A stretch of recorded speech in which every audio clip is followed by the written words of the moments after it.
नमस्कार दोस्तों। एक छोटा सा देश है मालदीव, द्वीपीय देश है। ये भारत के प्रति आक्रामक रवैया क्यों अपनाया हुआ है? इसके पीछे कौन है मालदीव के पीछे? और भारत इसे यानी मालदीव का जो गुस्सा है उसे शांतिपूर्ण तरीके से क्यों झेल रहा है? इसके पीछे का रहस्य क्यों है? क्या है रणनीतिक महत्व मालदीव का? और मालदीव को कौन सपोर्ट कर रहा है पीछे से, तब ये आक्रामक तेवर अपनाया हुआ है मालदीव? तो इसके पीछे जानेंगे। तो आइए चलते हैं मालदीव की तरफ। मालदीव एक द्वीपीय देश है। यहाँ पर स्थित है हिंद महासागर में, भारत से जो करीब स्थित है। लगभग छोटे छोटे से 1200 आइलैंड है। जो आइलैंड छोटे छोटे बिखरे हुए आइलैंड हैं। और एक आइलैंड से दूसरे आइलैंड्स मतलब एक द्वीप से दूसरे द्वीप पर जाने के लिए जहाज का इस्तेमाल किया जाता है। एक छोटा सा, अगर इसके क्षेत्रफल की बात किया जाए तो मात्र 300 वर्ग किलोमीटर में फैला हुआ है। 300 वर्ग किलोमीटर में फैला हुआ है। अगर भारत की जो राजधानी है दिल्ली, अगर दिल्ली से इसकी तुलना की जाए तो दिल्ली मालदीव से 5 गुना बड़ी है। दिल्ली मालदीव से 5 गुना बड़ी है। मालदीव की आबादी लगभग 5 लाख है। मालदीव की आबादी लगभग 5 लाख है। कहा यह भी जाता है कि पूरी दुनिया में दुनिया का सबसे बिखरा हुआ जो देश है, द्वीपीय देश है, वो मालदीव है। क्योंकि इसके एक आइलैंड से दूसरे आइलैंड में पहुंचने के लिए जहाज की इस्तेमाल कर मतलब जहाज की आवश्यकता पड़ती है। मालदीव अभी आक्रामक क्यों है भारत के प्रति? भारत को मालदीव के द्वारा एक डेडलाइन दी गई है 15 मार्च की। 15 मार्च की डेडलाइन क्या है? मालदीव कह रहा है कि 15 मार्च तक भारत को अपने सैनिक को मालदीव से हटा लेना चाहिए। जब से सरकार बनी है मोहम्मद मुइज्जू की, कहाँ पर? मालदीव के अंदर। ये सपोर्टेड है चाइना की। अभी हाल ही में जब से ये 5 दिन के आधिकारिक अपने दौरे से आए हैं, कहाँ से? चाइना के अंदर से। तब से इनका जो रवैया है काफ़ी एग्रेशन भरा हुआ है। तब से ये काफ़ी एग्रेशन हो गए हैं। इनके द्वारा यह भी कहा जा रहा है कि जो मालदीव, ये कह रहे हैं कि मालदीव भले से ही एक छोटा सा द्वीपीय देश है, लेकिन किसी को यह लाइसेंस नहीं मिल सकता है कि उस पर धौंस जमाए। यानी कि इनडायरेक्ट रूप से भारत पर बहुत ज़्यादा एग्रेशन ये दिखा रहे हैं। और डेडलाइन भी तय कर रहे हैं कि 15 तारीख तक भारत को अपना मतलब 15 मार्च तक भारत को अपना वहाँ से हटा ले जाना चाहिए। तो आइए जानते हैं कि मालदीव का जो लोकेशन है ये कितना इम्पोर्टेंट क्यों है।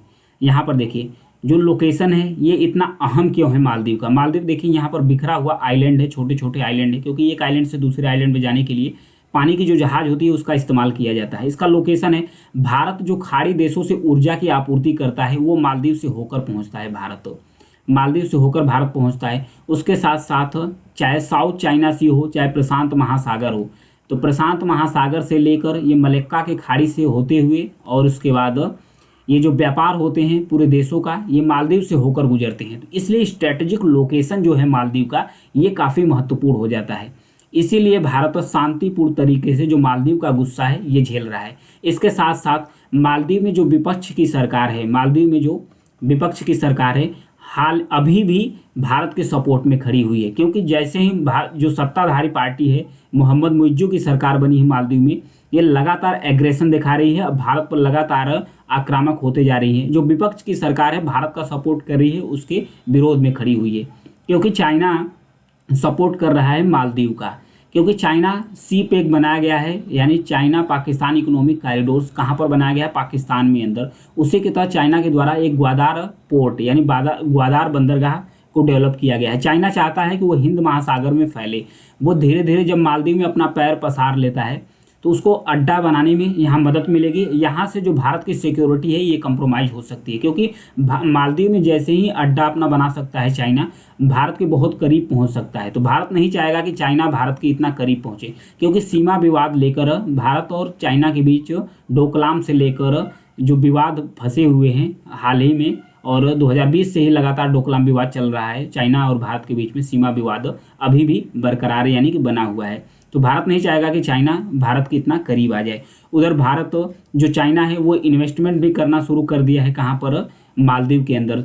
मालदीव में जो सरकार बनी हुई है मोहम्मद मुइज्जू की, ये अपने पहला जो आधिकारिक यात्रा करना शुरू की है ये तुर्की से शुरू की है। तुर्की गए, उसके बाद इन्होंने यूएई गए, यूएई के बाद चाइना गए, भारत नहीं गए। इसके पहले जो मोहम्मद सोलिह थे राष्ट्रपति, वो भारत के समर्थक माने जाते हैं। वो अपना पहला दौरा कोई भी राष्ट्रपति बनता था यहीं से करता था, भारत से करता था। लेकिन भारत के जो मालदीव का रवैया है उसमें काफ़ी बदलाव आया गया है। तो इन सब सारी चीज़ों के लेकर भारत के जो विदेश मंत्री हैं जिनका नाम है एस जयशंकर साहब, उनसे पूछा गया तो एस जयशंकर साहब ने बोले कि मैं इस चीज़ की गारंटी नहीं दे सकता कि हर देश, हर दिन, हर व्यक्ति हमारा समर्थन ही करे या हमसे सहमत हो। हम इसकी बेहतर कोशिश करते हैं और पिछले 10 साल में मैं सफल भी रहा हूँ कि 10 साल में और भी देशों से मेरा जो रिश्ता है वो बेहतर हुआ है। लेकिन कोई ज़रूरी नहीं है कि हर देश, हर समय, हर दिन हमारा सपोर्ट ही करे। ये उसकी स्वतंत्रता है, ये स्वतंत्र रहेगा। लेकिन भारत के ये हिंद महासागर है, इसमें होड़ क्यों मची हुई है? क्योंकि चाइना भी चाहता है कि अपना अड्डा जमाए। यहाँ से मैक्सिमम व्यापार हिंद महासागर मालदीव से होकर गुजरते हैं। तो ये जो व्यापारिक अड्डा है, व्यापारिक दृष्टि से भी मालदीव काफ़ी महत्वपूर्ण हो जाता है। फिर उसके बाद कुछ जो पूर्व राजनयिक हैं भारत के, उनके द्वारा भी कहा जा रहा है कि भारत को इस समय शांतिपूर्ण रवैया अपनाना चाहिए। क्यों रवैया अपनाना चाहिए? अगर भारत किसी भी तरीके से मालदीव को आक्रामक होता है तो मालदीव के अंदर जो विपक्ष की सरकार है, जो इस समय भारत का सपोर्ट कर रही है, वो भी भारत के हाथ से निकल जाएगी। मतलब वो भी भारत के हाथ से निकल जाएगी, वो भी चाइना की तरफ झुक जाएगी। तो मालदीव की सत्ता पार्टी और विपक्ष की पार्टी दोनों चाइना की तरफ जाएगी, तो चाइना को और भी अपना पैर जमाने में मालदीव में आसानी होगी।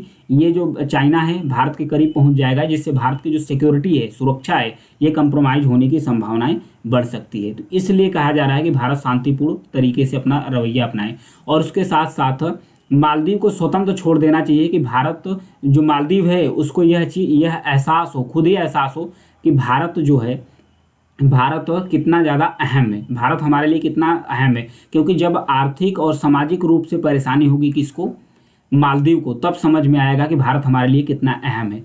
क्योंकि कोई भी अगर मालदीव का व्यक्ति बीमार पड़ता है, कोई भी सर्विस लेना पड़ता है, तो भारत अब बहुत नज़दीक है, आसानी से पहुंच सकता है। इसलिए कहा जाता है ना कि दोस्त बदल जाते हैं लेकिन पड़ोसी नहीं। तो भारत की जो लोकेशन है, जो नज़दीक है मालदीव से, इसको मालदीव इनकार यानी इग्नोर भी नहीं कर सकता है। क्योंकि मालदीव की जो जनता है उसे चाहिए सुविधा। क्योंकि मालदीव अब कह रहे हैं, जो मालदीव की मौजूदा सरकार ये कह रहे हैं कि हमारे जो नागरिक है स्वास्थ्य सेवा के लिए, पढ़ाई के लिए चाइना जाएंगे, मलेशिया जाएंगे, इंडोनेशिया जाएंगे, लेकिन भारत नहीं जाएंगे। लेकिन फिर भी जो मालदीव के लोग हैं, मालदीव के लोग ये नहीं चाहेंगे कि उनकी पढ़ाई हो, चाहे दवाई हो, चाहे किसी प्रकार का चीज़ हो, जो भारत से हमें सस्ते में मिल जाता है और आसानी से मिल जाता है, हमारा जो ट्रैवल खर्च हो बच जाता है, वो हमारा बढ़ जाए।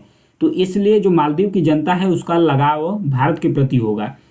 इसलिए भारत को शांतिपूर्ण तरीके से अपनी रवैया अपनाना चाहिए, ताकि जो मालदीव की विपक्षी पार्टी है और मालदीव की जो जनता है वो भारत के समर्थन में उतरे। क्योंकि इस समय काफ़ी ज़्यादा तेवर में है मोहम्मद मुइज़्ज़ू। इसलिए तेवर में है क्योंकि चाइना उनका पीठ थपथपा दिया है और इन्वेस्टमेंट करने का दावा भी किए हैं कि मालदीव के अंदर चाइना इन्वेस्ट करेगा। इसलिए वो लेकर काफ़ी एग्रेशन है भारत के प्रति। तो ये था भारत और मालदीव के बीच में बिगड़ता हुआ रिलेशन। इसमें भारत को शांतिपूर्ण रवैया अपनाना चाहिए। तो ये थी न्यूज़। Thank you.